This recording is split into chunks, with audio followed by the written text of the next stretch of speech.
Oke, Assalamualaikum warahmatullahi wabarakatuh. Jumpa lagi dengan channel saya Rizky Ismail.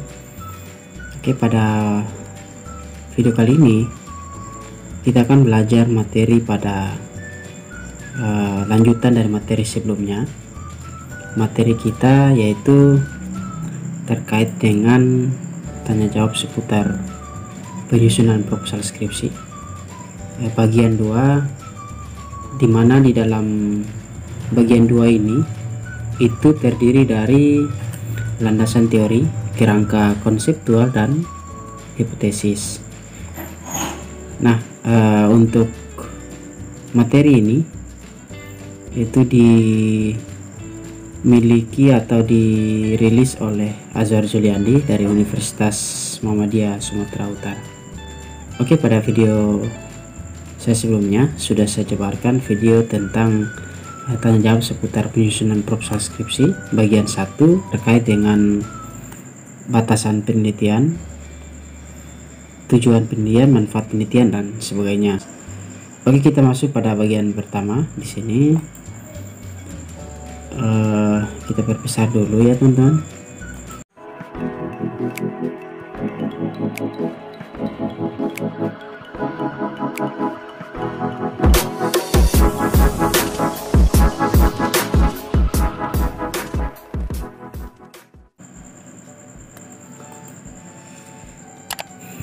Bagian pertama yaitu kajian teori, yang kedua yang akan kita bahas yaitu kerangka konseptualnya, dan yang ketiga yaitu hipotesis penelitian. Oke, kita lanjut. Bagian pertama yaitu landasan teori. Yang menjadi pertanyaan pertama kita pada landasan teori ini yaitu apakah hakikat dari teori. Perlu teman-teman ketahui bahwa teori itu merupakan suatu kumpulan konsep atau konstruk, batasan, dan proposisi yang menyajikan suatu pandangan sistematis tentang suatu fenomena atau gejala dengan merinci hubungan-hubungan antara variabel dengan tujuan menjelaskan dan memprediksi fenomena atau gejala tersebut. Nah, di dalam beberapa pedoman penulisan karya ilmiah, teori dikaji dalam suatu subbab tersendiri dengan istilah-istilah yang berbeda, namun pada hakikatnya sama-sama mengkaji teori yang menjelaskan variabel yang diteliti. Misalnya kajian teori, tinjauan pustaka, studi literatur, dan sebagainya. Nah, kita lanjut pada pertanyaan yang kedua. Bagaimana cara mengkaji teori agar mampu menjelaskan variabel yang diteliti? Nah, di dalam mengkaji teori itu setidaknya dapat menggunakan pertanyaan-pertanyaan yang tersusun secara sistematis. Misalnya yang pertama yaitu what atau apa. Apa itu definisi dari suatu variabel penelitian yang dikaji. Misalnya definisi atau pengertian dari variabel yang kita teliti. Nah, yang kedua yaitu why atau mengapa variabel tersebut penting untuk kita lakukan penelitian. Misalnya arti penting, peranan penting, atau urgensi dan kemanfaatan dari variabel yang diteliti. Dan yang ketiga yaitu how atau bagaimana. Maksudnya bagaimana variabel tersebut terbentuk, dari konsep-konsep apa saja dari variabel tersebut berasal, faktor-faktor apa saja yang mempengaruhi dari variabel itu sendiri. Selanjutnya dari pertanyaan bagaimana tadi itu bagaimana kriteria untuk mengukur variabel tersebut. Nah, kita lanjut pada pertanyaan yang ketiga. Apakah di dalam kajian teori itu boleh dikutip hasil penelitian orang lain? Nah, boleh saja ya teman-teman mengutip hasil penelitian orang lain yang relevan dengan teori dari variabel penelitian kita. Nah, gunanya untuk mengetahui sejauh mana perkembangan suatu variabel yang kita teliti tersebut telah dikaji oleh orang lain sampai saat ini, sehingga dari kutipan hasil penelitian yang telah dilakukan sebelumnya itu apakah bisa atau tidak memperkuat teori-teori yang dikutip dalam buku. Nah, selanjutnya hal-hal apa yang tidak perlu dilakukan dalam mengkaji teori. Nah, yang pertama yang perlu diperhatikan yaitu mengkaji teori itu tidak harus seperti memindahkan seluruh isi buku sehingga di dalam halaman proposal penelitian itu menjadi tebal, padahal mungkin hal-hal yang dikutip tidak sepenuhnya itu bermanfaat untuk menjelaskan hakikat dari variabel yang diteliti. Yang kedua, itu mengutip suatu kalimat dari referensi tetapi tidak ada pembahasan apapun dari si peneliti tentang apa yang dikutip tersebut. Seharusnya setiap selesai mengutip suatu kalimat dari suatu sumber referensi, peneliti harus memberikan tanggapan terhadap kalimat yang dikutip tersebut. Dan yang ketiga yaitu mengutip suatu referensi tetapi tidak membuat sumber referensinya, misalnya nama penulis, tahun, atau halaman. Jadi seolah-olah seperti kalimat si peneliti sendiri, padahal mengutip dari kalimat orang lain. Nah, selanjutnya sumber-sumber referensi apakah yang dapat dijadikan rujukan teori. Nah, teori yang digunakan dalam penelitian pada umumnya itu berasal dari buku, di antara misalnya dari buku dan buku-buku yang mengkaji teori-teori dari suatu bidang ilmu tertentu atau suatu konsep tertentu secara rinci, luas, dan mendalam. Teori yang ada di dalam buku itu merupakan suatu kajian yang mendalam dari hasil penelitian atau pemikiran yang panjang atau berulang-ulang dan dilakukan oleh banyak orang. Nah, contohnya itu adalah buku-buku teks yang digunakan oleh mahasiswa dalam perkuliahan. Nah, bisa saja teman-teman lihat buku-buku yang penulisannya dari orang dari luar negeri lah, seperti itu. Dan pada umumnya mereka menyertakan kutipan dari hasil-hasil penelitian orang lain dan telah mereka kaji secara kritis. Nah, yang berikut yang mungkin bisa dijadikan referensi yaitu jurnal ilmiah, dimana di dalamnya itu terdiri dari kumpulan-kumpulan tulisan ilmiah yang dimana itu sebagai hasil dari kajian penelitian. Jadi dari jurnal tersebut itu mampu menyajikan bagaimana perkembangan konsep atau teori mutakhir yang mungkin belum ada atau belum sempat dikaji dalam buku. Yang berikut yang bisa digunakan sumber-sumber referensi yaitu laporan penelitian akademis, misalnya skripsi, tesis, dan disertasi. Namun yang dikutip sebaiknya hanya kesimpulan dan penelitiannya saja. Nah, yang berikut sumber lainnya. Nah, sumber lainnya ini di dalamnya itu ada abstrak penelitian, prosedur ilmiah, artikel seminar, dan berbagai sumber ilmiah lainnya. Oke, pertanyaan yang terakhir terkait dengan landasan teori ini yaitu apakah sumber-sumber referensi dari internet dapat dijadikan rujukan teori?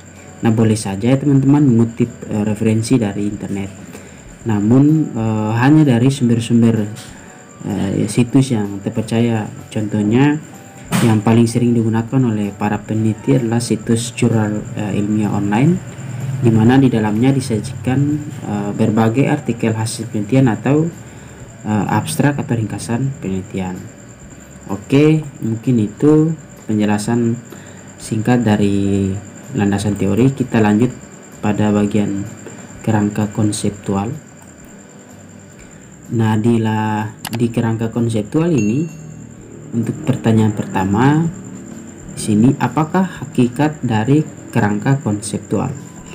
Nah, di dalam kerangka konseptual, hal inti yang perlu dikemukakan adalah hubungan suatu variabel dengan variabel lain, terutama variabel yang diteliti. Nah, pertanyaan selanjutnya, bagaimana cara menyajikan kerangka konseptual? Nah, karena pada hakikatnya kerangka konseptual adalah hubungan suatu variabel dengan variabel lain, maka di dalam membuat atau menyajikan kerangka konseptual, yang pertama yang harus diperhatikan yaitu mengemukakan bagaimana hubungan variabel bebas dan variabel terikatnya. Dan hubungan ini harus memperoleh pengakuan atau dukungan secara ilmiah dari sumber-sumber referensi ilmiah. Dan cara yang paling mudah adalah dengan mengutip kesimpulan dari penelitian orang lain yang relevan dengan variabel yang dikaji. Nah, setelah kita mengemukakan hubungan dari variabel bebas dan variabel terikatnya, maka selanjutnya kita buat atau kita gambarkan paradigma penelitiannya, atau biasa dikenal dengan kerangka berpikir penelitian. Oke, pertanyaan kita yang berikutnya yaitu apakah di dalam kerangka konseptual itu perlu mengutip referensi? Nah, perlu diingat bahwa kerangka konseptual itu terletak pada bab 2 landasan teori. Maka sebenarnya kerangka konseptual masih merupakan kajian teori. Nah, dengan demikian mengutip referensi untuk ditempatkan di dalam kerangka konseptual itu perlu dilakukan, apalagi bagi peneliti pemula seperti mahasiswa S1, kecuali si peneliti memang sudah seorang pakar atau ilmuwan yang sudah mampu menganalisis dan mensintesis suatu konsep, atau bisa juga preposisi dengan bekal kepakarannya. Hubungan suatu variabel dengan variabel lain ini di dalam kerangka konseptual hanya dapat dipertanggungjawabkan secara ilmiah apabila dikutip dari sumber-sumber ilmiah yang ada, seperti teori-teori dari buku, kesimpulan penelitian orang lain di jurnal, skripsi, tesis, atau disertasi, atau bisa juga dari pendapat dan pemikiran para pakar atau ahli. Oke, pertanyaan selanjutnya, apabila penelitian kita adalah penelitian deskriptif, apakah subbab kerangka konseptual perlu dibuat? Nah, untuk penelitian deskriptif itu tidak perlu membuat subbab kerangka konseptual, karena pada hakikatnya kerangka konseptual adalah hubungan antar variabel, sedangkan penelitian deskriptif hanya mengkaji variabel-variabel mandiri, bukan ingin mengkaji hubungan satu variabel dengan variabel lainnya seperti pada penelitian asosiatif. Oke, pertanyaan selanjutnya, bagaimana membuat kerangka konseptual apabila penelitian kita adalah penelitian komparatif atau penelitian perbandingan? Nah, untuk penelitian komparatif itu penelitian yang bermaksud membandingkan suatu objek dengan objek lainnya, maka di dalam kerangka konseptualnya itu ada dua hal yang perlu diperhatikan. Yang pertama itu mengemukakan bagaimana perbedaan suatu objek dengan objek lainnya, dan perbedaan ini harus memperoleh pengakuan atau dukungan ilmiah dari sumber-sumber referensi ilmiah. Nah, yang berikut itu diakhiri dengan menggambarkan desain penelitian komparatif yang bisa diadaptasi dari desain penelitian eksperimen, misalnya dalam penelitian yang berjudul pengaruh pelatihan terhadap produktivitas kerja karyawan, atau perbedaan produktivitas kerja karyawan sebelum dan sesudah pelatihan. Oke, mungkin itu saja penjelasan kita untuk kerangka konseptualnya. Dari tanya jawab ini kita lanjut pada bagian yang ketiga, yaitu hipotesis. Nah, pada pertanyaan pertama ini, apakah hakikat dari hipotesis? Nah, hipotesis itu merupakan jawaban sementara terhadap pertanyaan penelitian. Dengan demikian ada hubungan antara rumusan masalah dengan hipotesis, karena rumusan masalah itu pada hakikatnya adalah pertanyaan penelitian, sehingga dari pertanyaan tersebut akan terjawab pada hipotesis. Jawaban pada hipotesis tersebut ada karena ada teori atau empiris yang melandasinya yang telah dikaji pada kajian teori sebelumnya, atau lebih jelasnya terlihat pada kerangka konseptual sebelumnya. Oke, yang berikutnya ada berapa bentuk hipotesis. Nah, di dalam hipotesis itu dapat dikelompokkan menjadi dua. Itu yang pertama yaitu hipotesis substansial.